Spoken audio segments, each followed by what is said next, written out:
नमस्कार साथियों, मैं आदित्य कुशवाहा एक बार फिर से आप सभी का स्वागत करता हूं द 10 मिनट शो में। तो चलिए बात करते हैं आज 10 मिनट शो में। तो बहुत ही शानदार टॉपिक की यहां पर चर्चा होने वाली है। टॉपिक का नाम है भारत के अंतरिक्ष कार्यक्रम। और आप सभी को पता है इसके अंदर में से बहुत सारे क्वेश्चन एग्जाम में पूछे जाते हैं। तो बिना देर किए स्टार्ट करते हैं आज के इस टॉपिक को। और इसमें मिनिमम टाइम पे मैक्सिमम क्वेश्चन को हम लोगों को यहां पर सॉल्व करना है। GK GS bye Aditya sir SSC वाले एक ग्रुप, टेलीग्राम ग्रुप, जिस भी बच्चे ने ज्वाइन नहीं किया है जल्दी से फटाफट ज्वाइन कर लीजिए, क्योंकि यहां पर सारे के सारे मेरे वाईटी सेशंस की लिंक्स और आपको पीडीएफ, यहां पर स्टडी पीडीएफ आप लोगों को अवेलेबल होती है। तो चलिए पहला क्वेश्चन अगर मैं बात करूं आपसे कि GSAT-30 क्या है, तो आप याद रखना GSAT का फुल फॉर्म होता है जियो सैटेलाइट। और अगर मैं बात करूं तो ये एक कम्युनिकेशन सैटेलाइट है, याद रखना कम्युनिकेशन सैटेलाइट है। और अगर बात की जाए इस सैटेलाइट की तो यहां पर आप याद रखिएगा 17 जनवरी, आप याद रखना 17 जनवरी 2020, 17 जनवरी 2020 को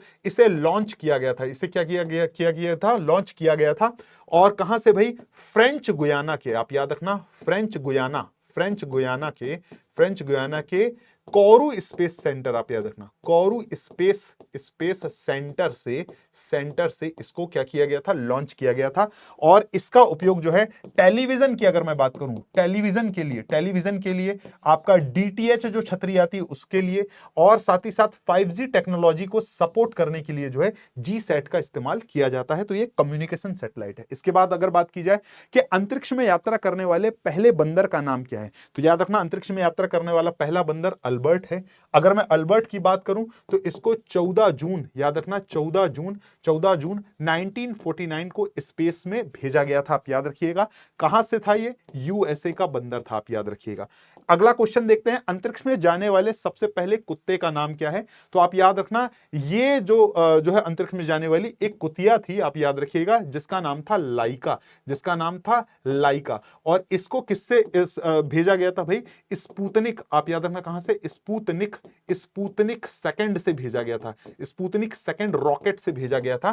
तो ये बात आप लोग याद रखिएगा। तो राइट आंसर आपका क्या हो जाएगा, ऑप्शन बी हो जाएगा, लाइका। चलिए नेक्स्ट क्वेश्चन हम देखते हैं।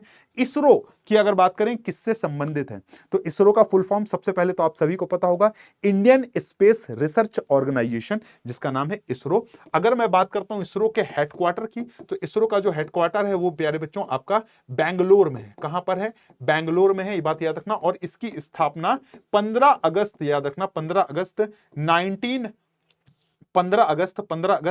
1969 में की गई थी। और अगर मैं इसके अध्यक्ष की बात करता हूं तो अध्यक्ष अभी वर्तमान में है वी नारायणन इसके वर्तमान में अध्यक्ष हैं, याद रखिएगा। और ये अंतरिक्ष अनुसंधान से संबंधित है, तो याद रखिएगा दोस्तों। नेक्स्ट देखते हैं हम, भारत में अंतरिक्ष अनुसंधान के संदर्भ में व्योम मित्र किसका नाम है। अगर बात की जाए व्योम मित्र की, तो व्योम मित्र एक भारतीय रोबोट है दोस्तों, याद रखना क्या है, भारतीय रोबोट है। और इसे किसके थ्रू बनाया गया है, तो आप याद रखना इसरो के थ्रू बनाया गया है। किसके थ्रू, इसरो के through, Indian space research organisation के थ्रू बनाया गया। अच्छा, एक और रोबोट की बड़ी चर्चा होती है, इस रोबोट का नाम है सोफिया रोबोट है ना। तो सोफिया रोबोट की अगर बात करूं तो इसका निर्माण हैंसन कंपनी ने किया था। किसने किया था, हैंसन कंपनी ने किया था। और इस सोफिया रोबोट को जो है 2017 में याद रखना है ना, यूएई की नागरिकता मिली थी। यूएई की क्या मिली थी भैया, नागरिकता मिली थी। तो ये बात आप लोग याद रखना, सऊदी अरब की नागरिकता मिली थी। ठीक है, अगला देखते हैं, नासा की बोलचाल में ईवीए का मतलब क्या है। अगर बात की जाए नासा की बोलचाल में ईवीए का, तो एक्स्ट्रा एविक्यूलर एक्टिविटी क्या था, एक्स्ट्रा, आप याद रखना एक्स्ट्रा एविक्यूलर है ना, एक्टिविटी है ना, इसका फुल फॉर्म है, आप याद रखना ईवीए का। और ये एक तरह से स्पेस वॉक होती है ना, स्पेस वॉक होती है ना। तो राइट आंसर क्या आ जाएगा आपका, ऑप्शन ए आ जाएगा। तो एक्स्ट्रा एविक्यूलर एक्टिविटी है, यानी कि जब आप स्पेस में होते हैं तो स्पेस में जो आप अपने यान से बाहर निकलते हैं और अंतरिक्ष में तैरने की जो प्रोसेस होती है, इसको कहा जाता है ईवीए, याद रखिए। नेक्स्ट क्वेश्चन देखते हैं, जिस स्पेस शटल से सुनीता विलियम्स पृथ्वी से परे गई थी उनका नाम आपको बताना है। तो किस स्पेस शटल से जो आपको बताना है कि ये सुनीता विलियम्स गई थी, तो उसका करेक्ट नाम है यहां पर डिस्कवरी। क्या नाम है? डिस्कवरी। तो आप याद रखिएगा, डिस्कवरी से ही गई थी। ठीक है, नेक्स्ट क्वेश्चन है आपका, भारत का पहला पिको सैटेलाइट कौन सा है? तो अगर यहां पर बात की जाए भारत के पहले पिको सैटेलाइट की, तो आप याद रखना एक पिको सैटेलाइट है ना। अगर इसका वजन अगर देखा जाए, ये पिको सैटेलाइट आपको दिखाई दे रहा है, इसका वजन 1 केजी से भी कम था। 1 केजी से इसका वजन कम था, 1 केजी से कम वेटेड का था। और याद रखना इसका राइट आंसर आपका हो जाएगा स्टडसैट। स्टडसैट याद रखिए, स्टडसैट। और इसको लॉन्च किया गया था कब? 2010 में इसको लॉन्च किया गया था। तो करेक्ट आंसर क्या हो जाएगा आपका? ऑप्शन सी आपका करेक्ट आंसर हो जाएगा। अगला, चंद्रमा के लिए भारत के दूसरे मिशन को किस नाम से जाना जाता है? GSAT-6A, गगनयान 2, PSLV-C-39 या चंद्रयान 2? तो सिंपल सा क्वेश्चन है, राइट आंसर आपका हो जाएगा चंद्रयान 2। याद रखिए, अगर मैं बात करता हूं चंद्रयान की, अगर मैं बात करता हूं चंद्रयान की, तो चंद्रमा मिशन जो है कितने लॉन्च किए जा चुके हैं? तो आप याद रखना 3 लॉन्च किए जा चुके हैं, 1, 2 एंड 3 है ना। तो अगर मैं बात करूंगा चंद्रयान मिशन की, अगर बात करूं तो पहला जो है 22 अक्टूबर 2008 को लॉन्च किया गया था। कब किया गया था?